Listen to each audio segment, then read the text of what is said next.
la difficulté pour une entreprise sociale, c'est contrairement à une entreprise classique, où une entreprise classique vend des produits et services à des clients qui payent pour ce produit et services, l'entreprise sociale, elle, en fait, ses clients n'ont pas forcément les moyens de payer pour ces produits et services.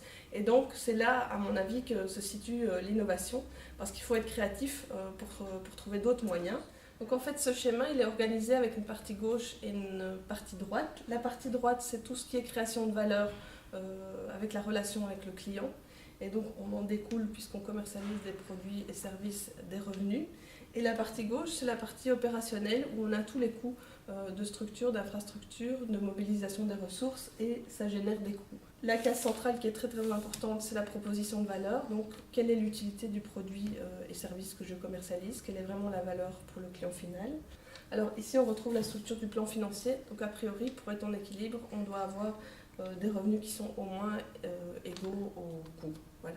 Alors le défi, peut-être, ça va être en économie sociale d'équilibrer ces deux cases. Alors dans la case segment de clientèle, les clients peuvent être différents des consommateurs, c'est-à-dire que le produit ou service s'adresse à des gens qui sont les consommateurs, mais il peut y avoir une deuxième communauté qui sont les clients et qui vont payer pour le produit ou le service. Donc c'est ce qu'on appelle un système de tiers payant, et en fait on a deux communautés.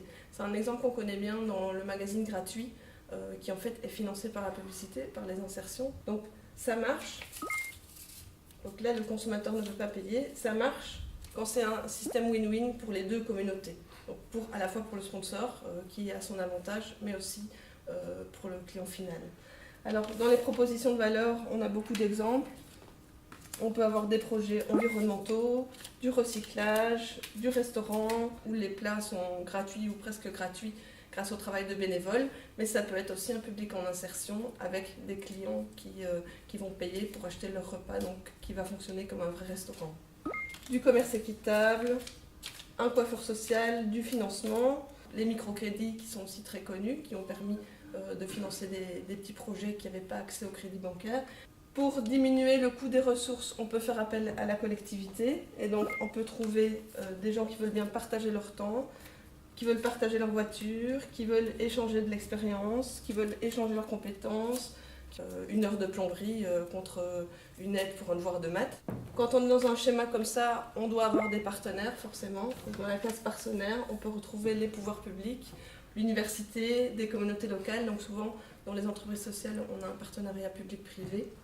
Alors, on peut travailler aussi avec des bénévoles, les sponsors, on l'a déjà dit, des citoyens, et donc finalement on arrive à un système de co-création de valeur. On peut penser à cette encyclopédie très connue en ligne, où en fait le contenu est apporté par les internautes, et on a un financement qui est possible par des dons. Grâce à ça, en fait, ça donne des externalités positives, ça donne une notion de communauté, et donc on n'est pas dans la simple recherche du profit, mais vraiment dans l'apport et le bien-être de toute une communauté.